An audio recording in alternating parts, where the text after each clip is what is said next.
Welcome to Type C Tech Reviews. Today we're going to be unboxing the LG 27GP750, a 240 Hz, 27-inch panel. If at any point during the video you want to check out this exact same monitor, there's Amazon links below for the US, UK, Canada, and international links. But let's get this thing down on the ground. Now this opens from this way. You can tell which side you're going to open on because right here, it'll say front of the panel. That means you open it on the other side. Get our knife right here.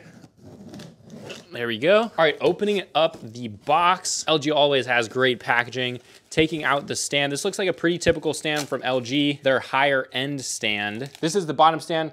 They have high quality, 2 thumb screws on the bottom. This is what they have on like their super premium, $1,300 monitors. Basically, there's a low end one and there's a high end one. This is what this is, pretty nice. So that is cool. Here is the top one with the height adjustability, or the top part of the stand, should I say. I've unboxed now a ton of these stands. So it's nothing new to me, but it is very nice and premium. All right, so here is the top part. This is a height adjustable clip-in one with tilt as well. And it does have this little kind of cable hook back there. It doesn't work too well, but it helps a little bit. It says Ultragear on the side. Now to put these together, all you do is match them up, put them in just like that, and then turn those up, and these are high quality enough where you can screw them in just by hand, which is nice. And there we go, stands all put together. But what else comes in the box? Okay, so right away, we have the power brick. Not my favorite one, but it does have a 90-degree right there, which is kind of nice, but this isn't too long of a cable. That's why I don't like it. And it has the external power brick, which I don't like, but that's all LG does. Then you get some manual kind of stuff down there, and you do get a loose CD, which is always weird. And then they include a DisplayPort cable. But then let's get to the monitor, pulling out this, and there is the panel. Now, instead of ripping this just is open on 2 sides, so we're just gonna pull this up by the plastic and just pull this down. It looks pretty typical for most Ultragear panels. This is a flat IPS panel. Just take your stand right here, very simply. You're gonna line up the top right here, 2 little kind of pins right there. Line up the top first. Once the top's lined up, just push the bottom down and you'll hear a click and then it's in. Then you can take off that plastic and there we go. Very easy setup process, like all clip-in monitors are. All right, so right here on the back, it's a nice looking panel. This is pretty typical Ultragear. You have the red band around here, this kind of coolness right there. It's pretty basic though for LG. Now on the back, we have 1 display port, 2 HDMIs, and then a 3.5mm audio out, and that's it. However, this is a really good price for a 240 Hertz panel. So flipping this around to the front, you can see with this stand, it gets quite high. Oh, and this is not just the typical stand. This one actually rotates 90 degrees, which is awesome. So this does that. I don't think it has swivel.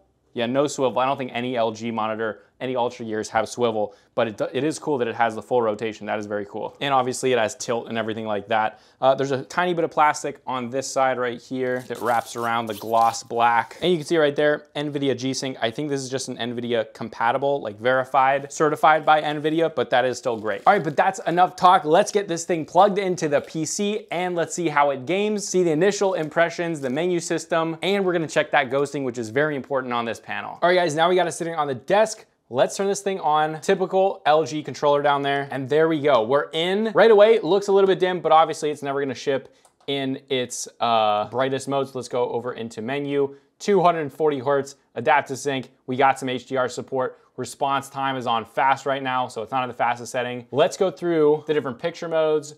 We have Gamer 2, which is a lot brighter. FPS, RTS, Vivid, Reader, HDR effect. So I'm gonna go up to Gamer 1, and then we're gonna go to Game Adjust, or actually Picture Adjust, go over to Brightness, and turn it all the way up to 100% brightness. Which actually, the brightness is surprising. I was expecting it to be pretty dang low. All right, let's go into NVIDIA control panel. You can see it's on full 240 Hertz. That's so cool to see. I've actually used and reviewed 360 Hertz panels before, but honestly, over 100 Hertz, you're not gonna see much visual difference. However, in fast FPS games, you absolutely notice a difference. That is, if you're good. If you're a bad gamer, you probably won't.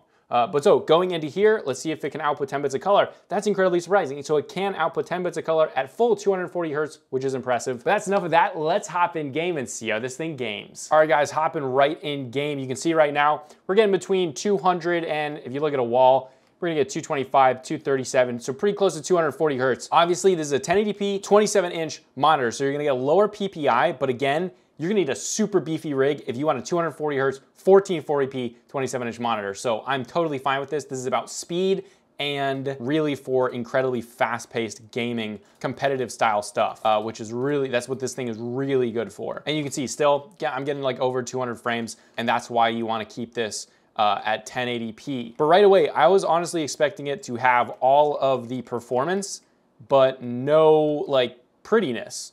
I thought the brightness was gonna be lower than it is. It doesn't look insanely bright, and we'll test that. But the fact that it has HDR with this is pretty cool, because that means even if this is a little bit dim or dimmer than you would like, you could turn on HDR and game in that if you want a prettier experience. Super fast panel, man.